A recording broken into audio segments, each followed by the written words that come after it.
ఒక మనిషి అయి పుట్టినామంటే ఓన్లీ బతకడానికో జీవించడానికి అంటే జస్ట్ ఏదో గడిపి వెళ్ళిపోవడానికి పుట్టలే.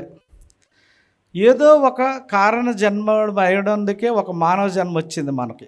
లేకపోతే ఎన్నో జీవరాశులు ఉన్నాయి, ఎన్నో ఉన్నాయి. సపోజ్ కొన్ని కోట్ల జీవరాశుల్లో మనమే మనుషులై పుట్టాం. మరి వేరే జంతువులు చాలా ఉన్నాయి. అది పంది అనుకో, నక్క అనుకో, కుక్క అనుకో, ఏదో అనుకోండి.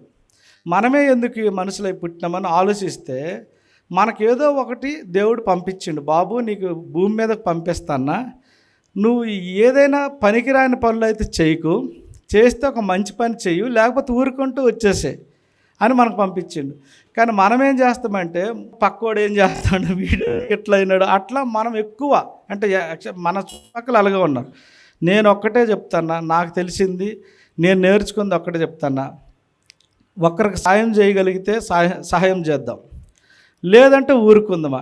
కానీ పక్కోడి దాంట్లో ఏలు పెట్టడం, వేరే దానికి మనము అలా ఉంటే ఎథిక్స్ చాలా ఇంపార్టెంట్.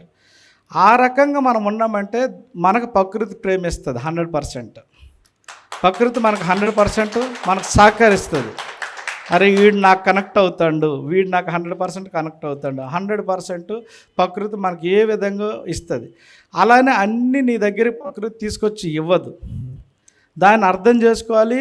అదే అంటారు అన్నట్టు, తోచినట్లుగా అందరు రాతను బ్రహ్మే రాస్తాడు, నచ్చినట్టుగా నీ తల రాతను నువ్వే రాయాలనుకొని ఏదో డైలాగ్ ఉంది రియల్గా.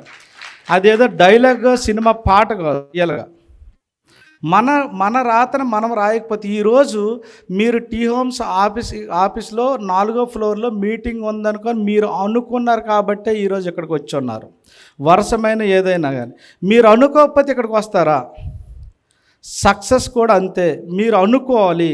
మరి అనుకుంటే ఎన్నో ఒడిదొడుకులు వస్తాయి అంటన్నా. మీకు పక్కన అన్ని ప్రాబ్లమ్స్ కనబడుతుంటాయి, కానీ ప్రాబ్లమ్స్ని మీరు ఎలా చూస్తున్నారు అన్నదే అర్థం. మన ప్రాబ్లమ్స్ని బాగా పెద్దగా చూస్తే మీరు ప్రాబ్లమ్స్లో కొట్టుకుపోతారు. మీరు ప్రాబ్లంలో మీరు చిన్నగా చూసుకుంటే మీరు ప్రాబ్లం కొట్టుకుపోతుంటారు, ప్రాబ్లం వెళ్ళిపోద్ది అన్నట్టు. చాలామంది 80% పీపుల్ ఎలా అంటే ప్రాబ్లంలో కొట్టుకుపోతారు అన్నట్టు.